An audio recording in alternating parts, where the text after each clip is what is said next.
We do like to look back, but getting home in the early hours of the morning today and in training as well, not too much time for reflection, but what are your thoughts overall? Yeah, happy. Obviously, you're happy with a win, certainly a away win, a clean sheet, and it was a very dominant performance. So yeah, now overall very, very happy. Managed to review the game on the way back home. Myself and Sarge were watching the game on the way back, so had the time to do that. Obviously, I think we got back at 1:30, 2 a.m. We're back in this morning at 11, to prepare for Pontypridd on Saturday. And perhaps not the most ideal of situations, but it's the same for everyone in the league. You would like more time ideally, but how's it gone today? Yeah, great. The lads come in, recovered, had a pool session. The lads who played the game, the minutes, and the lads who didn't, done a top-up session on the pitch with Sarge and myself. So yeah, it's worked out perfect really. And then everyone will have a day off tomorrow, everyone together, so we're all on the same page, and then we'll prepare ready for the train. Match prep on Friday. We'll do a bit of team shape. We'll have a team meeting. We'll do team shape, set plays, and have a small sided game, etc. And make sure we're prepared for Pontypridd and travel, and then be ready for the next day. And the fact that it is 3 games in the space of a week, will that affect the starting 11? Not necessarily. Obviously, we changed it up a little bit last night.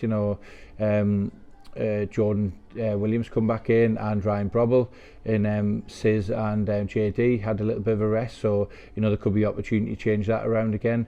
We've actually at this moment in time got a good options in the front line, so now they're all very, very good players, and all capable of winning football games, and they've proved really crucial in the previous games before that, where the substitutes have come on with half an hour or so left and had a real impact on the game. And so now it's back to a clean slate, and we'll pick what we think is best for the game on Saturday. And they are just statistics, of course, but nevertheless they do tell a tale. And as we look at the table at the moment, we are top. We have 10 points. The only unbeaten side. We've conceded less goals than any other side in the league. Do statistics like that help you to boost the players' confidence, to instill within them that, yes, we are on the right track? Yeah, I think the performances overall, the players aren't daft. As much as people think footballers aren't the brightest, they're not daft. They're very intelligent. They know you can't kid them on, you can't be false, so they know that at this moment in time we're playing well. We could play better, of course we could. I think we always want more. We could score more goals. We've kept 3 clean sheets, so ideally we would have kept 4. So there's always striving for more. I think the moment you accept that you're doing really well is the moment that you probably stand still or go backwards. So I'm always wanting more from the players, but overall, reasonably happy. But we can always do better. And how do you personally get the right balance, in the sense that, yes, of course, you're happy with the way things are at the moment. The statistics we mentioned there speak for themselves, but at the same time, you're also unhappy because you want more. Yeah, it's just me as a character. I want everything to be perfect, and I want everything to give everything we can and do the best we can to be the best we can, and that is literally, whether that's preparing for a game, whether that's travelling on a game, whether that's training, whether that's match prep, meetings, set play, everything. I just want to be the very best we can, and the players have to accept that. And we've got a good set of lads here, and they do accept that, and the standards are very high and need to be high, and we need to keep pushing them as high as what we can.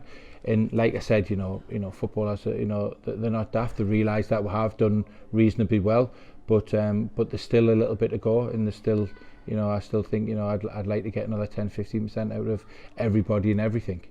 And as we look ahead to the Pontypridd game, the New Saints would be strong favourites to win that, but as we know, teams raise their game against us. The New Saints is a scalp, and so when we say that it won't be easy, it will be another tough one, that's certainly not playing mind games. Not at all, and we're going to every game with utmost respect to every team we play against. We do our due diligence.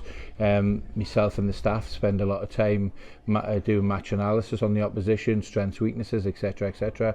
We spend a lot of time on our game plan and how we're going to go into the game and how we're going to play, and formation and strategy and patterns of play, etc, set plays. So no, it's certainly not going to be an easy game by any stretch of the imagination, but I think we've got to make sure that, yes, we're respectful. Yes, we do our due diligence, but we've got to make sure we put our mark on every single game, and that's the way we'll be preparing for Saturday.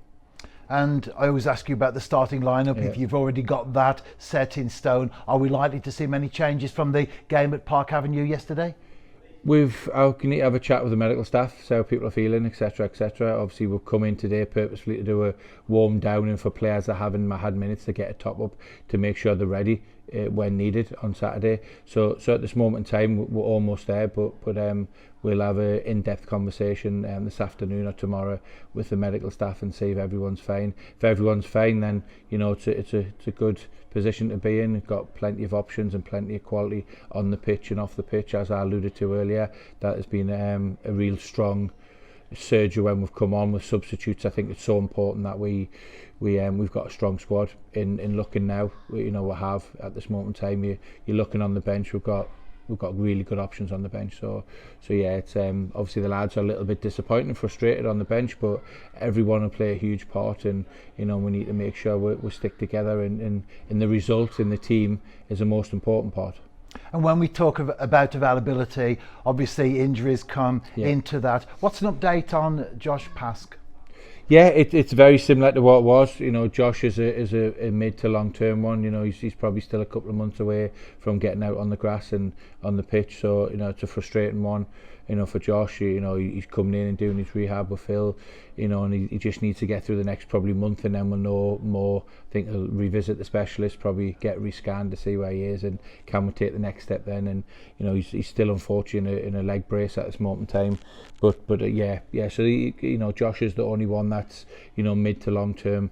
And everyone else is fine. Everyone else was on the pitch and training today, some way, shape or form. So now I've got another strong squad to pick from, and in a tough decisions for myself and the staff, which is it's better than not having any decisions at all. Is it sometimes a case of who do you leave out as opposed to who you put in, that such is the depth of the squad available? Yeah, it is, but that's the way it should be, and that's the way, the competition is key. Competition in training, competition for games. I want people to be disappointed if they're not playing, I want people to be disappointed if they're not in the squad, but the way they react to that is key. They react to that by going and training, and when they get the opportunity they do well, and that attitude's great, and the lads have been, to be fair. Like you said, it's disappointing. I've been there myself for quite a while ago, being left out of teams, etc. And I think the only way you can do it is to go out there on the training pitch and work your socks off and do everything right, and keep yourself ready for when you get the opportunity. Because the worst thing in football is that maybe you haven't done things right, and when you get the opportunity, you're psychologically not right because you've been a little bit negative about being left out.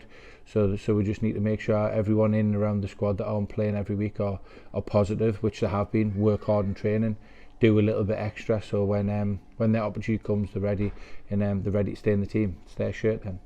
And finally, Craig, as fans want to know, of course, are we likely to be making any signings? Yeah, we are, definitely there'll be I'd say there'll definitely be one that might be finished off today, and we'd like to have two by this time tomorrow. So I think we'll struggle for any more than two, but I think we've definitely got one, most probably two. So we'll have to wait and see with that one. Well, that's fantastic news. As they say, watch this space. Yeah.